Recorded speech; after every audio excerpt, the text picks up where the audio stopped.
Money is a tool.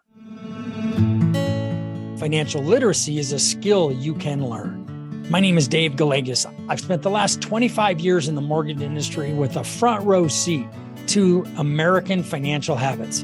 And what I have to offer is so much more than about mortgages. So join me for a journey into financial literacy, brought to you by me and Zenith Home Loans. I'm your host, Dave Gallegos. Hi, everyone. I'm Dave Gallegos. I am president of Zenith Home Loans, and this is More Than Mortgages. This is a podcast that's designed to assist American consumers with getting a handle on their finances, doing a better job of being able to be in a position to have financial balance in your life. And that's kind of been the cornerstone of what this podcast has been about. This is episode number 20, which is a pretty exciting milestone for me because something like, this puts us in the top 1 or 2 or 10%, I don't know, top 5% of podcasts because most podcasts never hit their 20th episode. So I'm looking forward to this. This is going to be a fun one. I've been talking for the last few episodes just about all the things that you need to do to get yourself in a position where you have excellent credit. Everybody should have great credit. Everybody can have great credit, can have excellent credit. Some of the strategies that I talked about that you have to get into about have to deal with you paying off debt and paying off maybe bad debt that you have. So if you have collections and judgments and liens and things that have to be addressed, a lot of people can find themselves in a position where they're over leveraged, where they have too much debt, right? They're really struggling to make ends meet. I actually read a story about a guy, and this is something that is really important for you to understand, regardless of where you find yourself today. Let me take a step back. This podcast was inspired by the fact that I've had a front row seat to the way American consumers spend their money and manage their finances for the last 27 years now. And having, being a loan originator and being in the mortgage business. And it's a little bit shocking at times to see the way some people manage their finances and how much debt people carry and how most people are struggling. And most people, I shouldn't say that most people are struggling. Most people struggle. They might not consider themselves struggling because they're used to it and they've been doing this for like their whole lives. But you don't want to end up in a point where you can't retire ever. Not that I should retire. I'm old enough, but I want to keep working. I love what I do, but I don't have to work. And that's a great position to be in. I mean, I want to work. And if I stopped working, I'd have to probably stop spending some money on some of the things that I indulge myself with. But so that's part of it. Is when I realized that most people live the way they live, it changed all of my habits because it made me realize that it's kind of an illusion, that it seems like you think everybody's doing better than you and everybody has more money than you have. But the fact of the matter is, most people are struggling, and most people struggle and they live at a really high level. I read a story about a guy, he works in the commercial real estate finance industry at a really, really high level. A bad year for him is making $3 million a year, a bad year, and a good year is making $14 or $15 million a year. And yet this guy has no wealth. He lives at a really high level, but what I mean by wealth is he doesn't have anywhere near the kind of wealth building assets that he should have because he spends all of his money looking the part. And I think that's what happens to a lot of people. And what's important for you to understand is too often people spend their too much time trying to look the part rather than just be at peace with what you have and what you're able to accomplish. I saw this social media post once where there were a picture of 2 Ford trucks.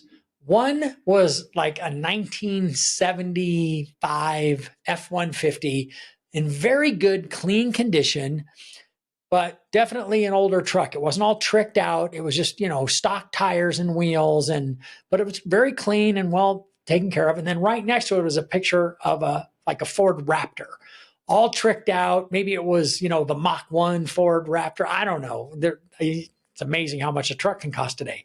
I think that you can get a Ford pickup truck for well over $100,000 today, if I'm not mistaken. And so in the picture, there was a picture of the Ford truck, and it said, the old truck, and it said, balance owed 0, owner's net worth $5 million. On the picture of the Ford Raptor, it was balance owed $100,000 plus, owner's net worth negative something, right? It was a negative net worth. Why do we admire? And the question was, why do we admire the Ford Raptor truck driver more than we do the other guy? And it's only because we don't know the backstory, right? We don't know that the guy with the Ford Raptor is broke and in debt and is a slave to the payments on that truck. And the guy with the paid off Ford truck cannot go to work next week if he doesn't feel like it. And I don't know, because he's like, I don't have a payment on that truck and I have $5 million in assets. So that's the game. And the game is a game that you're not going to win, and you can try to out earn it. It's really hard to do that. It's really hard to out earn it. And what you have to be careful of is that you could be like the $14 million a year commercial real estate guy who can't out save his spending. He just keeps having to live at a higher level. And what a lot of people do, and please don't make this mistake, okay? We see it all the time, is a lot of people end up spending every time they get a raise or every time they get a promotion or every time their income increases, their lifestyle increases right along with it. And that's the opposite of what we talk about on this. To have financial balance, you have to live beneath your means. Your means is how much your income is. And if you live beneath that, the gap is the cushion. And that's how you build wealth. But today we're not talking about building wealth. Today we're talking about how do you create the opportunity for additional income. What else can you do to increase your earnings, increase your income, to make more money, to address these issues that I've talked about in the last few episodes about dealing with your debt, dealing with your credit, dealing with, having perfect credit, paying off your past, right? So how do you deal with it? And it's a great question. I'm going to start by, I typed up a bunch of notes and they're on my phone. So a lot of this is stuff that I've already covered with everybody. So that's what's interesting is that as I was writing it, I was like, well, I already talked about this and I already talked about that and I already talked about this. So if you go back and you watch, this is the 20th episode, so there's not that many. I've talked about almost all of this. Some of this is new, but it starts with you analyzing your expenses and your income.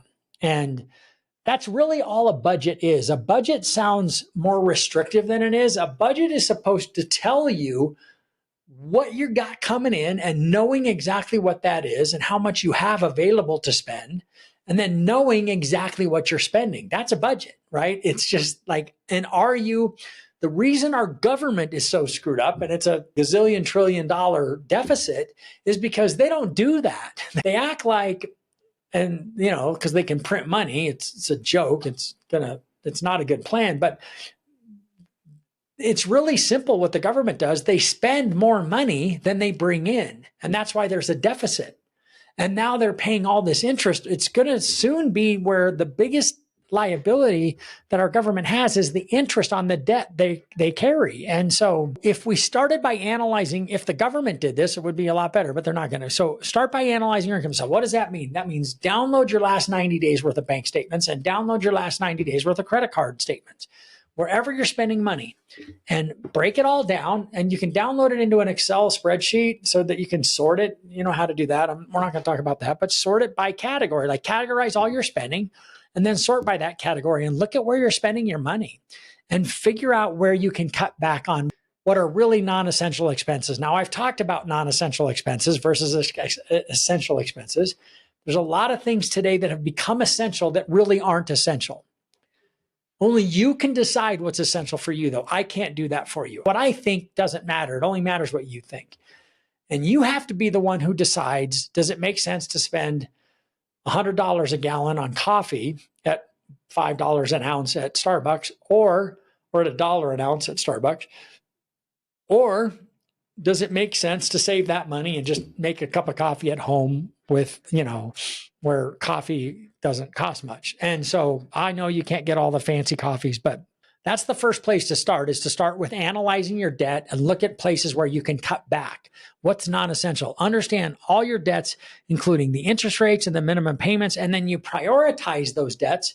We've talked about this, creating a spreadsheet where you analyze, like you stack rank them based on the most expensive, based on the biggest balance, based on the biggest monthly payment, and you use strategy to determine which one to attack first, right? So That's the basic. That's where you have to start. If you don't start there, you're not going to know what to do next, right? So that's the only way that you're ever going to be able to clean this up, is that you have to figure out where you're spending money and where you can cut back. You have to create a gap. That's the first thing.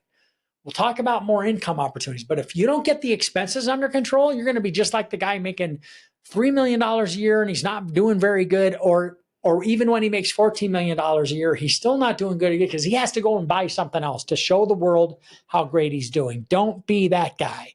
Okay. So now let's talk about ways to increase your income. There's any number of ways that you can attack this. Think about side gigs that you could do. So consider, is there a side job that you could do or freelance work? Platforms like Upwork, Fiverr, or TaskRabbit can help you find gigs that match skills that you have, and people will pay you to do those. That's an opportunity for you to make some more money. I talked about this last week. What do you own that you don't use anymore? I think there's websites now. I saw an advertisement on TV where you can sell your clothes. You can sell designer clothes and collect money for it. Don't make the mistake of selling the clothes and going and buying new clothes, right? Like clothes might be an area that might be on your budget where you're like, wow, I'm spending a lot of money on clothes. You can only wear one pair of shoes a day, and you can only wear one pair of pants a day, and you can only wear one shirt a day. I'm like a good person to ask about clothes, because if you walk into my closet at home, my friends give me a hard time whenever they see my closet. They always go like, where's all your clothes? I was like, well, these are all of them, because I just don't have a lot. I'm not a clothes person. So that's not a good one, but you can sell stuff. There's all kinds of things. I just sold a snowblower that I bought I sold it on Facebook Marketplace, and it's sitting in my garage. I don't need it. I don't want to junk it. I don't use it. And I sold it for $150. And I'm like, I want the money. I want my own. I want the money for that stuff. And I paid over $1,000 for it. I haven't used it in like over 10 years, but it was a nice deal. But you can Facebook Marketplace, eBay, Poshmark. I guess that's one of those. I guess Poshmark is that clothes place. What skills do you have that other people would pay you to do, like writing, graphic design, programming? Is there, I think old school, I think yard work for that I could do for people. Like, is there somebody in the neighborhood that you live in that would, an older couple maybe that doesn't, would they pay you to do their yard work for them? Like what you need to do is you need to get, like, if you're in a position where you've got a bunch of debt and you need to get rid of it, and you want to start saving money so that you can buy a house or improve your life financially, and so you got to marshal all your resources. You can't just sit back and hope things get better. You got to make things happen, right? So could you tutor anybody? Is there a subject that you know really well that you could tutor people in?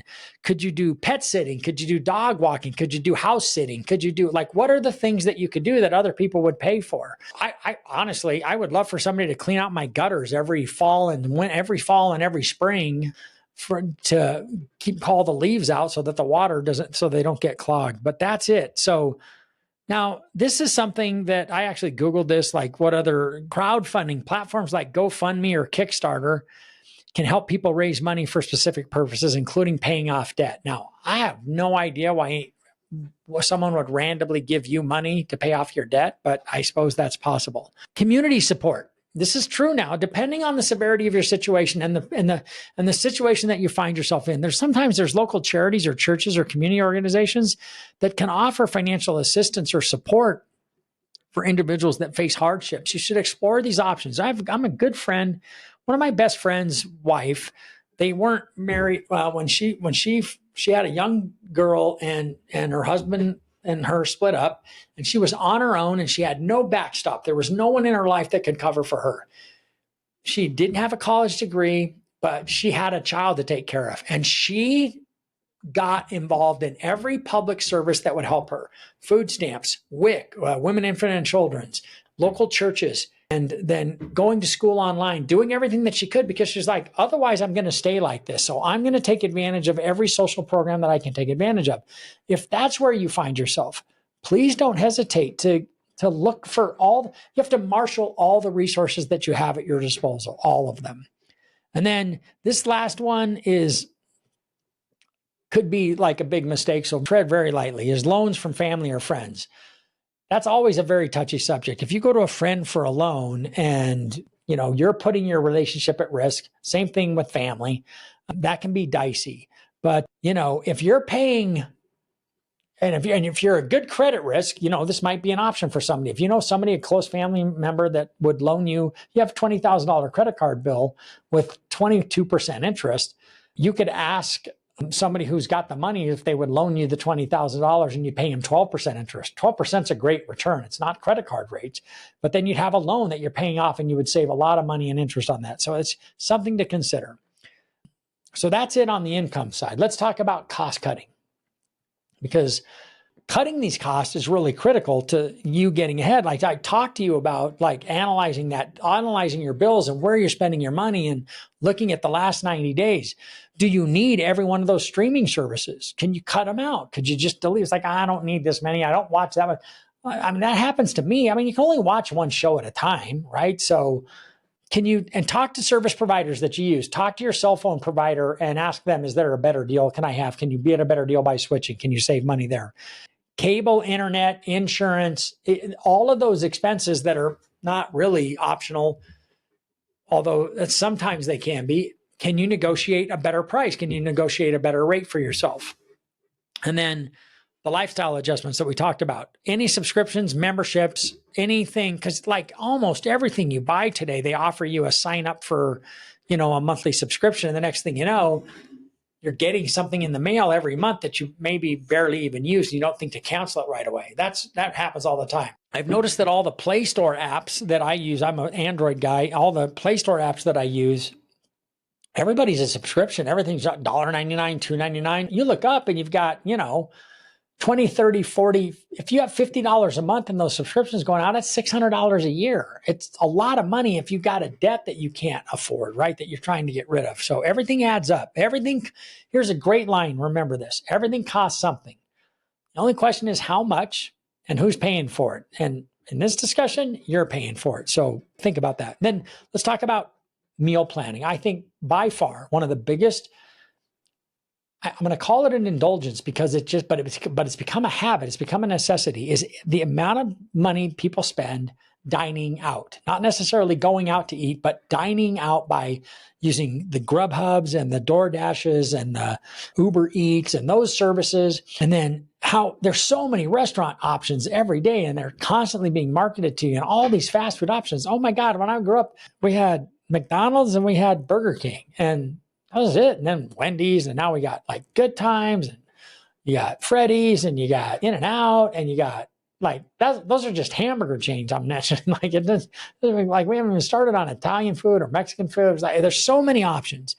You can save so much money by planning your meals and buying groceries and avoiding eating out. You just can. And it's $15, $20 to get lunch on a Grubhub or a DoorDash program, or $12 to $15 just to go and pick something up. And for $12 to $15, you can eat lunch for like a week. And so there's a lot of money to be saved in that one area if you really got to dig into it. Now, let's talk about educating yourself. This whole podcast is about financial literacy. I mean, this is about achieving some level of financial peace. And what this stack of books I have in front of me are some of my favorites. I just went through my office and my library at home and my library here at the office to see what are the books that I would tell people that they have to read. Napoleon Hill's book, Think and Grow Rich. This isn't just how to become wealthy. This is how to avoid debt and how to stay out of debt. How much did I talk about? I did a couple of podcasts on the book, The Richest Man in Babylon. The first chapter in this book is about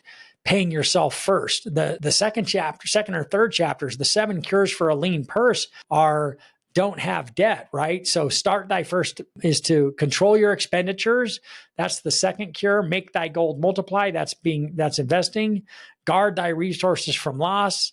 Make of thy dwelling a profitable investment. You got to educate yourself. You have to be financially literate. I know that we do a terrible job of that in this country. We're trying to change that. This podcast is trying to change that. We're going to have a guest on here in a little while, Kristen Meserly, she spearheaded and started a program called First Home IQ, and it's about financial literacy. It's about teaching people financial literacy. Then And I'm talking about changing your habits, right? I'm talking about all the things that are changing habit. This book called The Miracle Morning is by a gentleman by the name of Hal Elrod. And because what I'm talking about is you having a complete lifestyle adjustment here. If you find yourself in financial stress, it's a horrible place to live. It's a horrible place to be. I know because I've been there, and I raise my hand because I'm with you. I know what it's like. It's awful. I've had bad credit a couple of times in my life, and it's humiliating, and it's embarrassing, and it's stressful. Bill collectors calling, like I know what I'm talking about. And it's no fun. So I feel for you. You're going to have to make some dramatic changes in life. Miracle Morning is a lifestyle change about how to implement a new set of daily habits where you're not sleeping, you're not going to bed at 11, 12, 1 o'clock in the morning, you're sleeping until 8 or 9. You're getting up early every morning and you're starting a whole new life. And this is a big part of it, right? Miracle Morning is a great book. Probably one of the best books I've ever read. And I've talked about this book before, The Compound Effect by Darren Hardy. Man, a classic. This is a life-changing book. I read it, I think, the first time around 2007. And actually, I can tell you when I read it. That's wrong. I read it in October of 2012. On the inside cover of this book, I don't know if you can see that. Those are handwritten dates of the first few times I read it. It was 1, 2, 3, 4, 5, 6, 7, 8, 9, 10, 11, 15 times I read this book between October 2012 and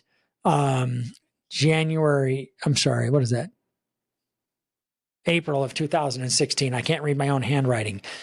This book, the subtitle is Jumpstart Your Income, Your Life, Your Success. This book gives you everything that you need to know to address exactly what we're talking about here, because it teaches you how to install the habits in your life that make the difference and make the big change. Then when we get into like specific strategies and tactics, this book I think is probably one of the best books that I've ever read on the subject. It's called The Simple Path to Wealth. And it really is a great, it's so simple to read. It's so fun to read. It's not that big of a deal until you read it. This book is really simple. It's like what you have to do to become financially independent. And it's so simple. And it starts with spend less than you make, invest the difference. It's really that kind of simple process, but it gives you really strong details of where to invest, how to invest, and what to avoid. I mean, that's the biggest thing. And so highly recommend The Simple Path to Wealth by J.L. Collins. Great book. And then this is a lot more. This Simple Path to Wealth was written quite a bit, not quite a bit time ago, maybe 2000, mid 2000s, I'm thinking. 2016. So yeah, not too long ago. This book just came out, The Algebra of Wealth by Scott, The Simple Formula for Financial Security by Scott Galloway.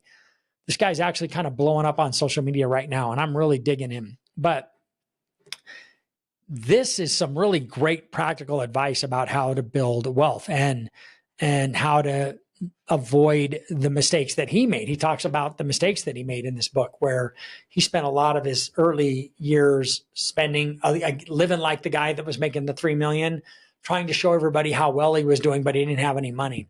And that's where we find ourselves. So if you want to become better at your finances, then you have to make an investment in yourself to become better. No one's coming to rescue you. No one is coming to rescue you. You got to do it yourself. And this reminds me of, if you find yourself tired of this, that's a good place to be. I'll tell you why, is that disgust is one of the most powerful emotions that you can marshal to your benefit.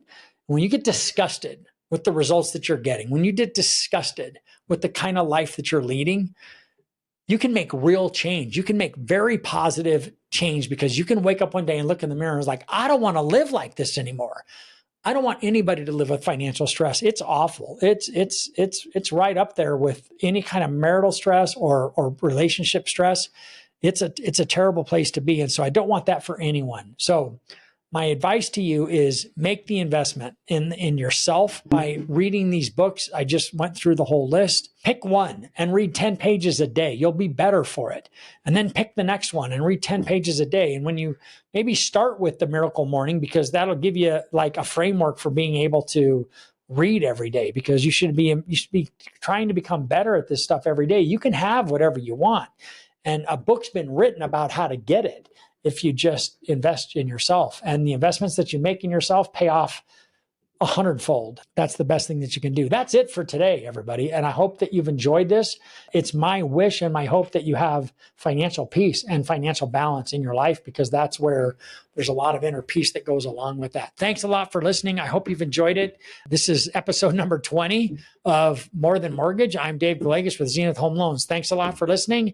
And please, if you like this and you find value in it, please give me a rating and share it with your friends. Thanks, everybody. Thank you for listening to More Than Mortgage with Dave Gallegos, brought to you by Zenith Home Loans. If you enjoyed this episode, please subscribe anywhere you find podcasts and share this episode with a colleague who would also find value.